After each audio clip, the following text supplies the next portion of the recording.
Welcome to Eyewitness. I'm Katy Gosset, and we all get caught up in history without even trying to. And today I'm off to visit Baden, whose story involves one of the biggest industrial disputes this country has known. I move that this House approves and confirms the action of the government. Thousands of men off work and some living on the breadline, many of the country's industries at a standstill, and the government taking action of the most serious kind. Advising His Excellency the Governor-General to declare the existence of a state of emergency. But back to Baden. Baden Norris. I've known him for years. Hi. Hello. Hi. How are you? Not too bad.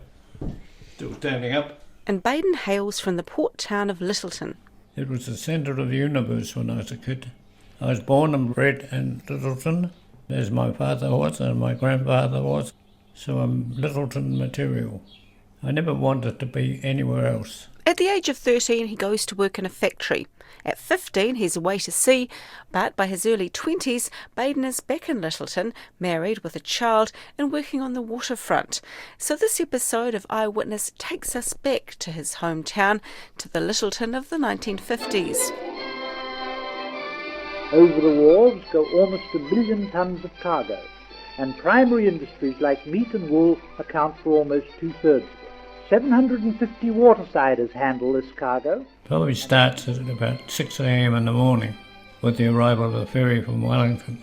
The streets are continually bustling with traffic, and you had 700 men at 8 o'clock coming down to work on the waterfront, so it was an incredibly busy place. So Baden is one of those men, coming down from the hills to work on the wharves, and it's a place where he finds camaraderie, a sense of having joined a club.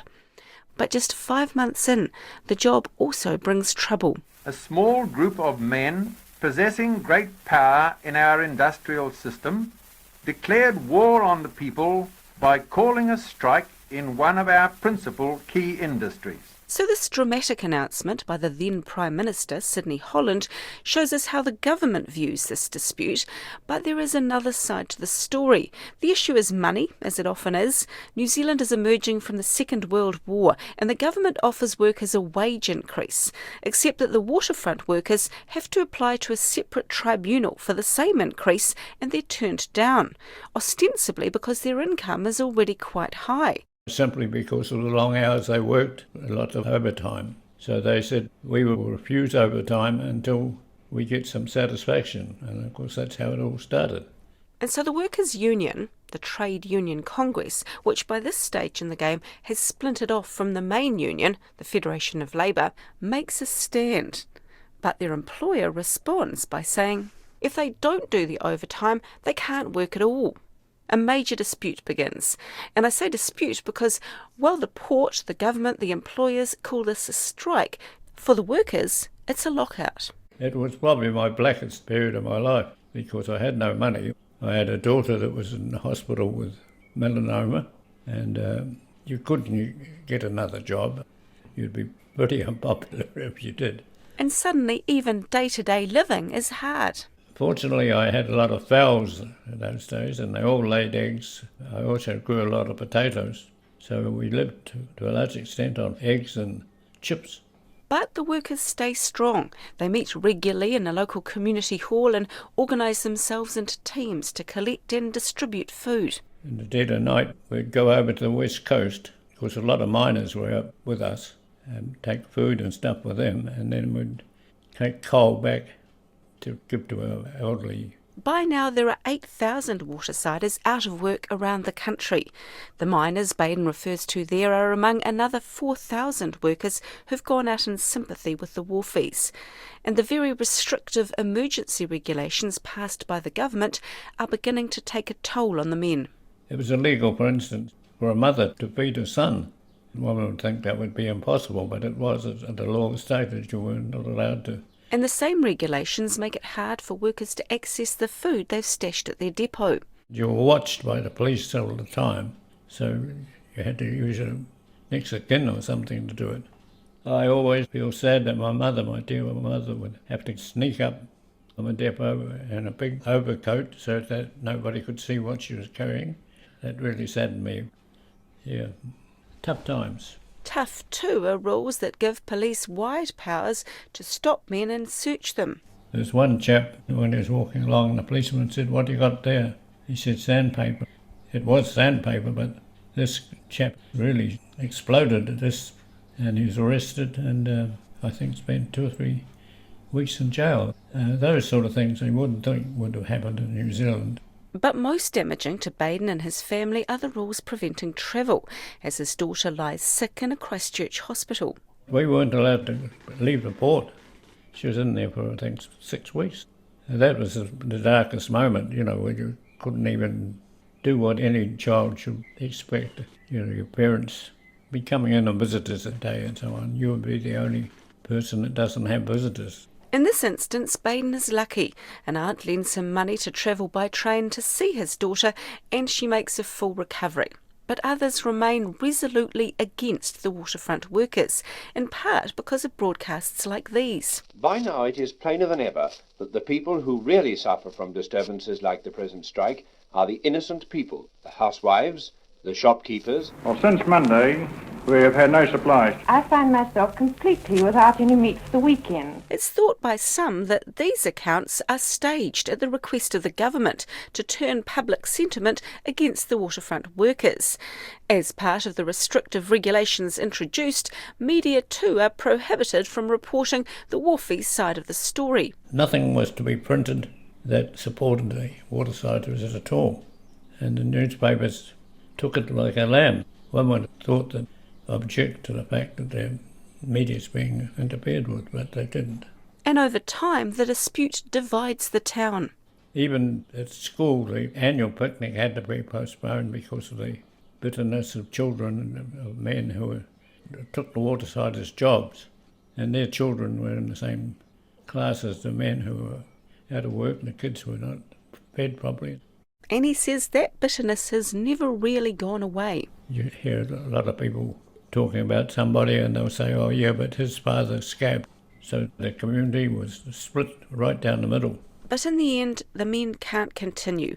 After 151 long days, worn down, the workers return to the wharves on the government's terms.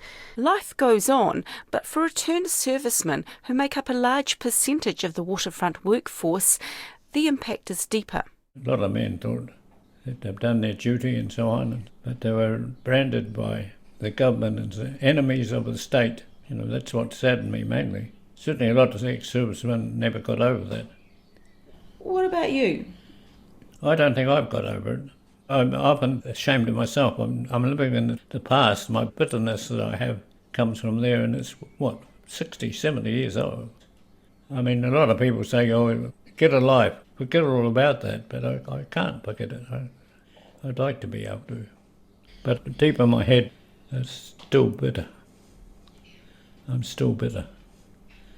To be branded as an enemy of the country is a thing that sticks in my craw. And he says it's a lesson in New Zealand history that not everyone wants to hear. You can see their eyes roll up and say, "Oh God, this silly old guy's still living in the past." Well, I can't help that. I've got an awful lot of past where I haven't got a lot of future, so my thoughts are mainly in the past.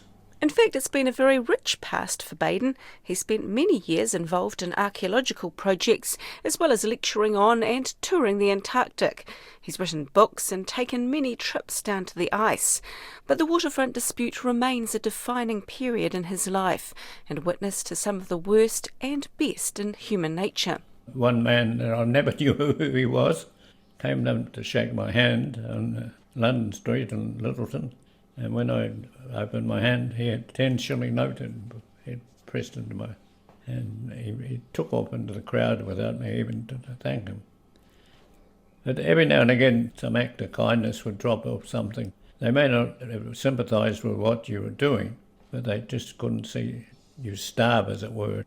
You never knew who dropped it off at your gate, but to be perhaps a bag of fruit or something like that, It had its darkest moments, but it also had its brightest moments too.